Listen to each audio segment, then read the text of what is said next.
ನಾಡಪ್ರಭು ಕೆಂಪೇಗೌಡರ 516ನೇ ಜಯಂತ್ಯೋತ್ಸವವನ್ನು ಬಹಳ ವಿಜೃಂಭಣೆಯಿಂದ ನಮ್ಮ ರಾಜರಾಜ ವಿಧಾನಸಭಾ ಕ್ಷೇತ್ರದ ನಮ್ಮ ಜಗಜೀವನರಾಮ್ ಭವನದಲ್ಲಿ ಇವತ್ತು ವಿಶೇಷವಾಗಿ ಆಚರಿಸಲಾಗಿದೆ. ಅದರ ಜೊತೆಗೆ ಒಂದು ವಿಶೇಷ ಕಾರ್ಯಕ್ರಮ ಏನಂದ್ರೆ ನಮ್ಮ ಕರ್ನಾಟಕ ಸರ್ಕಾರ, ಕಾಂಗ್ರೆಸ್ ಸರ್ಕಾರ ಬಂದ ಮೇಲೆ ಕೆಂಪೇಗೌಡರ ಭವನವನ್ನು ಮಾಡಬೇಕು ಅಂತಂತೇಳಿ ನಮ್ಮ ರಾಜರಾಜ ವಿಧಾನಸಭಾ ಕ್ಷೇತ್ರ ವ್ಯಾಪ್ತಿಯ ಈ ಸುಮ್ಮನಹಳ್ಳಿ ಭಾಗದಲ್ಲಿ ಒಂದು ನಮ್ಮ ಜಗಜೀವನರಾಮ್ ಭವನದ ಪಕ್ಕದಲ್ಲಿ ಒಂದು 5 ಎಕರೆ ಪ್ರದೇಶದ ಗುದ್ದಲಿ ಪೂಜೆಯನ್ನು ನೆರವೇರಿಸಿ ಮುಖ್ಯಮಂತ್ರಿಗಳು ಮತ್ತು ಉಪಮುಖ್ಯಮಂತ್ರಿ ಡಿ ಕೆ ಶಿವಕುಮಾರ್ ಸಾಹೇಬರು ಮತ್ತು ಎಲ್ಲ ಸಚಿವ ಸಂಪುಟದ ಮಂತ್ರಿಗಳು ಹಾಗೂ ಮತ್ತು ಎಲ್ಲ ಮುಖಂಡರು ಸೇರಿ ಇವತ್ತು ನಮ್ಮ ಹನುಮಂತರಾಯ ಮತ್ತು ಕುಸುಮ ಮೇಡಮ್ ಅವರ ಒಂದು ನೇತೃತ್ವದಲ್ಲಿ ಈ ಭಾಗದಲ್ಲಿ ಇವತ್ತು ಉದ್ಘಾಟನೆ ಭೂಮಿ ಪೂಜೆಯನ್ನು ನೆರವೇರಿಸಿದ್ದಾರೆ.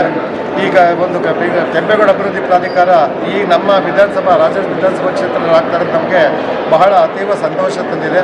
ನಮ್ಮ ಕರ್ನಾಟಕ ಸರ್ಕಾರದ ಮುಖ್ಯಮಂತ್ರಿಗಳು, ಉಪಮುಖ್ಯಮಂತ್ರಿಗಳು, ಎಲ್ಲ ಮಂತ್ರಿಗಳಿಗೂ ಮತ್ತು ಎಲ್ಲ ಜನಪ್ರತಿನಿಧಿಗಳಿಗೂ ನಮ್ಮ ಕ್ಷೇತ್ರದ ಎಲ್ಲ ಮುಖಂಡರಿಗೂ ಒಂದು ನಮ್ಮ ಜಯಂತ್ಯೋತ್ಸವ ಸಂದರ್ಭದಲ್ಲಿ ಶುಭಾಶಯವನ್ನು, ಕೆಂಪೇಗೌಡ ಜಯಂತ್ಯೋತ್ಸವ ಶುಭಾಶಯವನ್ನು ಮತ್ತೊಮ್ಮೆ ನಾನು ಕೊಡ್ತಾ ಇದ್ದೀನಿ.